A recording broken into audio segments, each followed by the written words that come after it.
They called him a force, a tide you could not stop. Jason Momoa, the iron-hearted Hawaiian who turned every room he entered into a shoreline, who made grown men stand straighter watching him stride across a set, who took a hulking, broken world character like Khal Drogo and turned him into myth. But legends are not born from sunlight alone. They are carved by storms. And Jason's life, the ocean of it, has always had a dark undertow. This is not a glossy biography. It's the other side. The bruises, the near misses, the quiet dissolutions, and the terrible truth that even the loudest heroes can drown in silence. Listen close, because you already know the face. Tonight, you'll meet the man behind it. He was born to salt and sun in Honolulu, August 1st, 1979. The ocean sang him a lullaby. But before he learned to surf, he learned absence. His father left early. A little boy whose first real home was the surf, then suddenly a field of Iowa corn. Cold, quiet, and foreign. Imagine being a child of the Pacific, transplanted to snow. Imagine the hunger for the sea growing inside you like a sickness. That wound, exile from birthright, never healed. Instead, it became an ember that lit everything he did. He painted. He studied marine life. He ran to the edges of the world, looking for a place that felt like home. When he found the camera, he didn't simply perform. He arrived like a returning storm, raw, unapologetic, dangerous, beautiful. But fame always takes its toll. And for Jason, the price was paid in close calls and broken nights. In 2008, in a dim Hollywood bar, a drunken man shattered more than glass. A broken shard split across Momoa's face, just missing his left eye by millimeters. One wrong lunge, one malicious swing, and he could have lost his sight, his face, his career. He left with 140 stitches and a lesson every man hates to learn. Fame does not stop fate from reaching out its hand. He didn't choose spectacle after that. He chose silence. Then came the stunts. The heroic persona he crafted on screen demanded authenticity. No doubles, no shortcuts. He dove into icy tanks, slammed through rigged fights, and meted his body into a mythic sculpture of muscle. Injuries piled up. Torn shoulders, herniated discs, near crippling pains he swallowed like a man who'd long since learned the cost of half measures. On the set of Aquaman, he trained from dawn until midnight. The camera saw a god, but behind the glare were bandaged ribs, sleepless nights, and the quiet prayer that this run wouldn't be his last.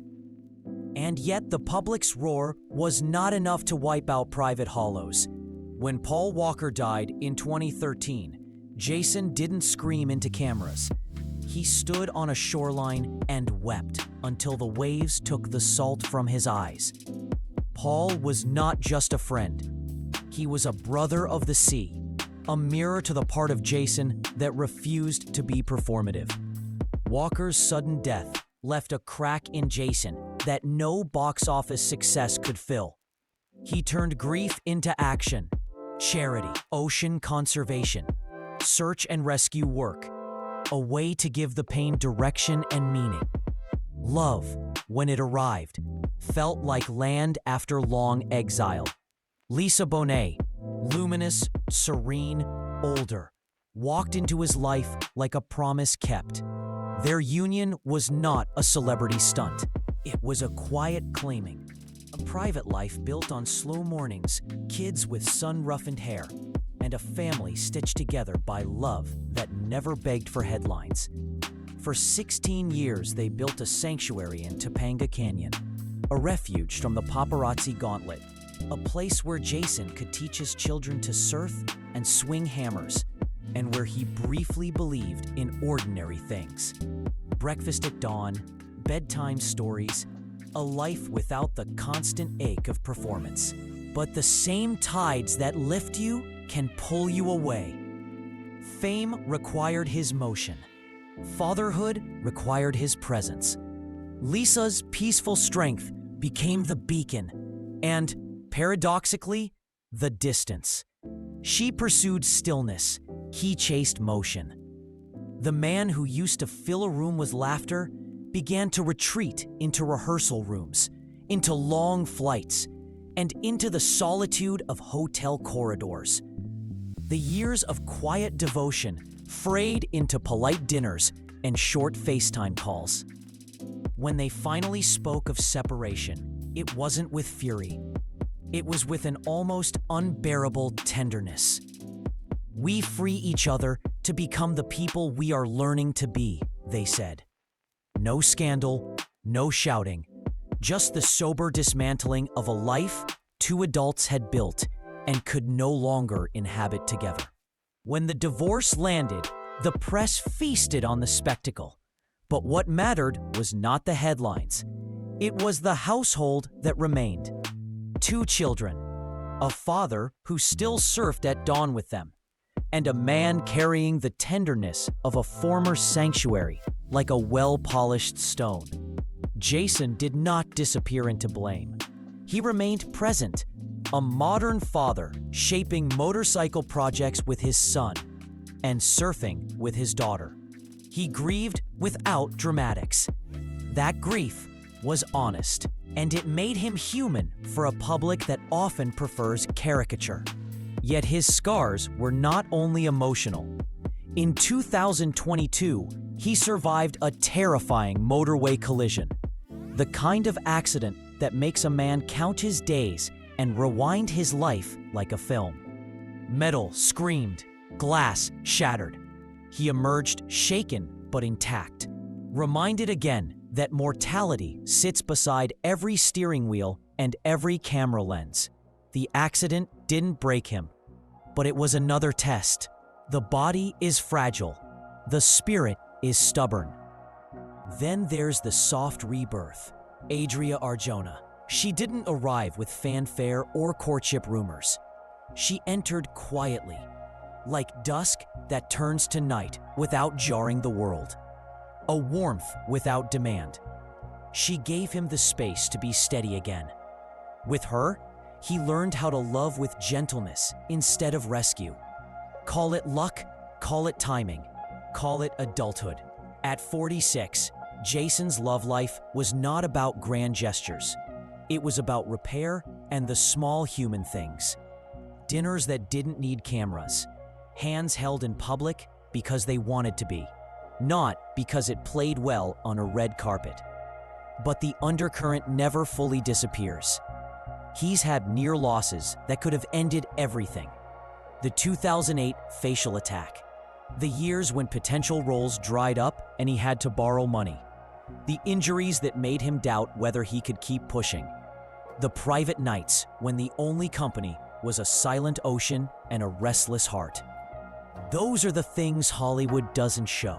The nights when the hero trembles, when success is suddenly a long mirage, and you wonder if the tide is finally taking you under. And yet, and here is the stubborn truth, Jason keeps rising. After every blow, he finds a way to turn the pain outward. Charity that honors Paul Walker's memory. Greenpeace-style fights for sacred land. Campaigns against plastic in the ocean. And public acts of responsibility that say he believes in more than himself. He's a father who will drop anything for his kids. He's a man who can laugh like a lumbering god 1 minute and sob into his surfboard the next. That contradiction, the bright, roaring actor and the private man with a scar near his eye, is the real story. This is the truth no magazine gloss can capture. Jason Momoa is not invincible. He is vulnerable, scarred, tenacious, and human. He is a warrior who knows fear. He is a father who fears for his children. He is a public figure who, behind the flash, has had to build a life of meaning from heartbreak and danger. If you loved him as Aquaman, remember that the real ocean he battles is inside him. Currents of grief, the drag of fame, the pull of fatherhood, and the mercy of second chances.